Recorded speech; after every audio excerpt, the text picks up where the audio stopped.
Hi, I'm Kimberly Jackson and this is my first vlog of my PDP Core Techniques module code PCD4102. In this video, I will be talking about my areas of improvement within the styles ballet, jazz and contemporary, and I will also be discussing the importance of health and well-being as a training artist such as myself. Hope you enjoy! In this video, I am performing the Paris Opera Balance, which is an exercise that we have learned during class. As you can see, I am wobbling, which affects my stability on these rises. This is both due to my core balance and posture. As you can see, my core is not engaged. I am not pushing down with my legs to hold the rise.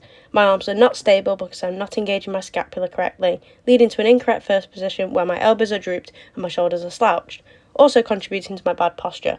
My pelvis is not neutral, my glutes are not engaged, meaning my lower body is slightly pushed out to the back, and my head is not lifted, which also contributes to my poor balance and posture and my whole body alignment. In this next video, I'm performing a toe to flat sequence, which is an exercise that we have been doing in class.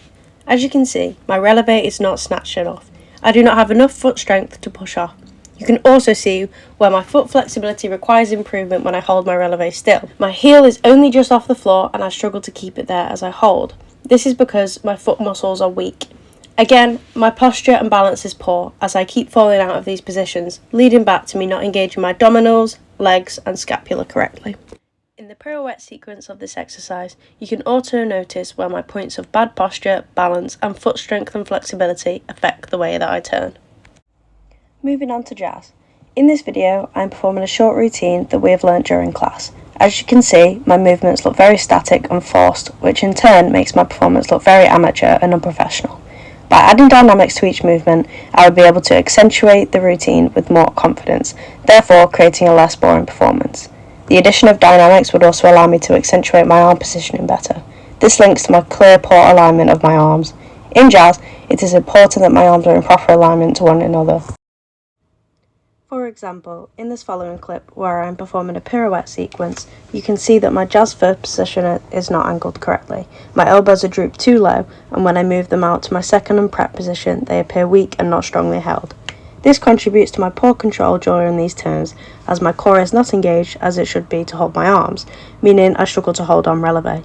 This also throws off my spotting as I am not in control of how fast my body is moving. If I were to have better alignment and control, I would be able to execute these turns easier and cleaner. I should also be adding dynamics to this exercise. For example, softening the prep to then snap round on my pirouette would appear much more professional and would give me a better stage presence. It is important for me to work on incorporating dynamics into exercises as it will train my muscle memory to perform any movement with stage presence and professionalism. Moving on to contemporary. In this video, I am performing a flat back sequence that we have been rehearsing in class. As you can see, my upper back is slightly bent when it is supposed to be flat and my arms are lowered rather than being completely straight in alignment to my back. My plie is not controlled with resistance, and as I hinge, my head should not be falling backwards. It should only be my hip that hinges forwards. This hinge highlights my poor back flexibility as I do not bend as far back as I am supposed to and seem to stop myself during this moment, which also showcases my poor fluidity. In the chest isolation section of this sequence, I could use more emphasis with the chest rotation to make my performance seem less forced and more danced. Keeping my hands stationary and circling deeper into my contractions would help with improving my fluidity here. As I reach over before going down to perform my Zulus, I look stiff and unprofessional. If I were to breathe deeper and elongate my movements more, this part of the sequence would look more fluid and controlled. Throughout the sequence, I am holding my breath in order to concentrate on the actual movements instead of letting go and breathing throughout to maintain fluidity and artistry. By using my breath to go deeper into my movements, I will have better fluidity. Using my breath correctly will also help me to go deeper into my hinge as my back muscles will relax, leading to a better hinge position. It is important for a training artist such as myself to maintain a healthy lifestyle. This consists of proper nutrition, rest, sleep, and keeping good mental health. More specifically, I should be making sure that each of my 3 meals in a day contains sources of protein, carbohydrates and fat. Proteins like meats and poultry, dairy and eggs help dancers with muscle repair and growth. Carbohydrates like pasta, rice, fruits and veg replenish energy and keep the body primed for intense training and performance. Fats in moderation both keep the body temperature regulated and help store energy.